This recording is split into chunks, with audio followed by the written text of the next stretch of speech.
So Trump has his new cabinet picks, right? Has he picked all of them yet or not? Yeah, I think he's picked all. I mean, there might be some more like smaller positions that he still gets to pick, like judges and stuff like that. But I think he's picked his cabinet. What do you feel like? Who are some of your favorites? Who are some you're kind of on the fence about?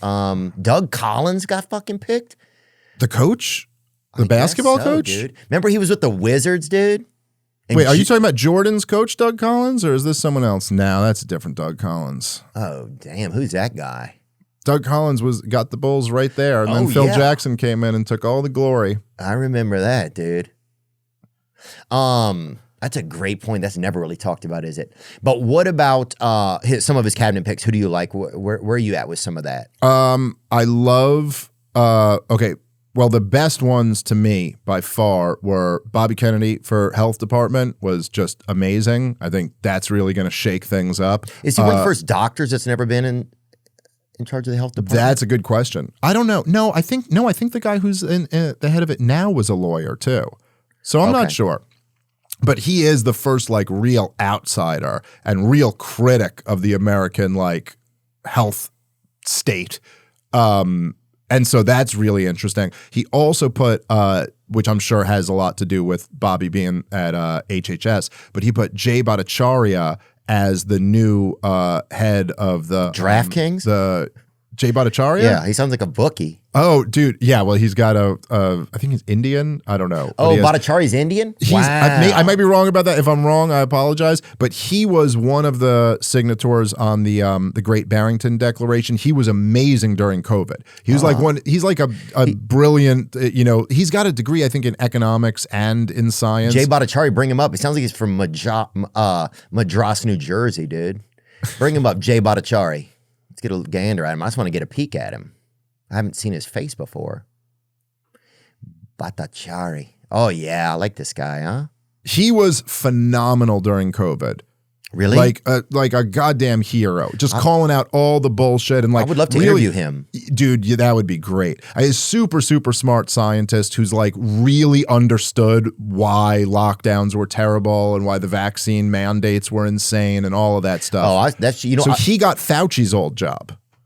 Really? Which is going to be real interesting. Yeah, head of the NIH.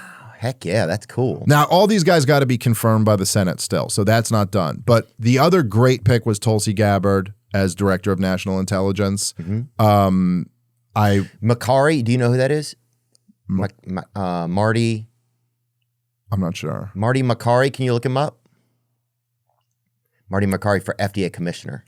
Oh yeah, I don't know enough about this guy. He has a great book called The Price We Pay. Bring up one of his books. I want to talk with this guy.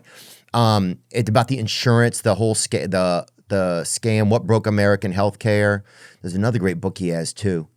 Dude, one of his books, he has this thing like where they were going to black churches. Okay, he's a surgeon.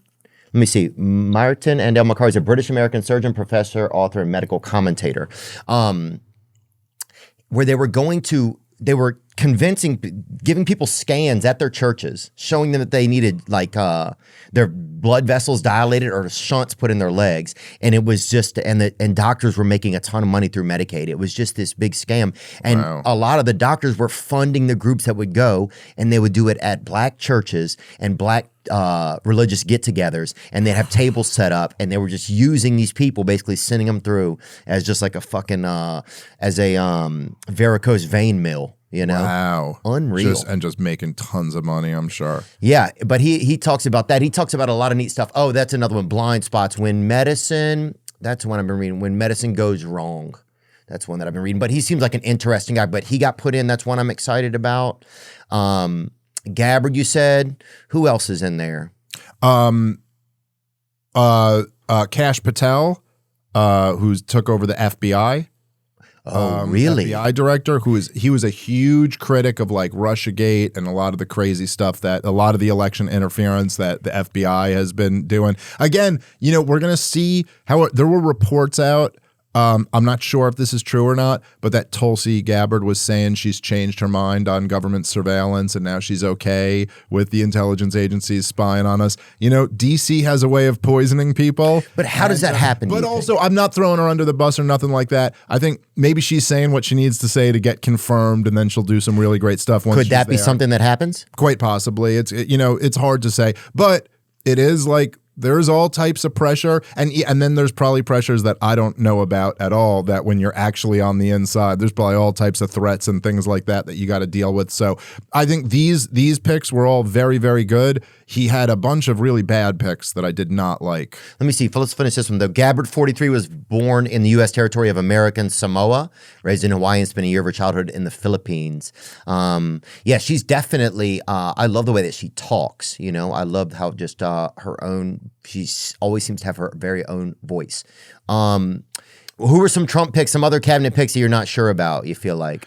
I know I'm blanking on his name. I know his national security advisor I really didn't like, and I heard some statements from him that I didn't like. You know, Pete Hegseth was an interesting one. I don't really know enough. He's from about Montana? him. Is that guy? Is he from Montana? I'm not sure. I know he was a Fox News guy for a long time. I've met him a couple times. Former Georgia congressman is up first. Let me see. What to know about Pete Hegseth? Trump's, Hegseth, 44, has developed a close rapport with Trump. A military veteran and popular conservative media personality with a large following of his own. Yeah, well, he hosted like the Fox Morning Show for years. Oh, I think I remember who he is now. America's white sons and daughters are walking away, and who can blame them? Well, I think he's talking about the military. Mm-hmm. Yeah. Yeah, no, he was, so I met him back in, I want to say like 2016 or something like that. And he was like, I think he had pretty standard like Republican, politics. I think he's from what I've heard, he's kind of changed a bit over the years and has become much more skeptical about a lot of the wars.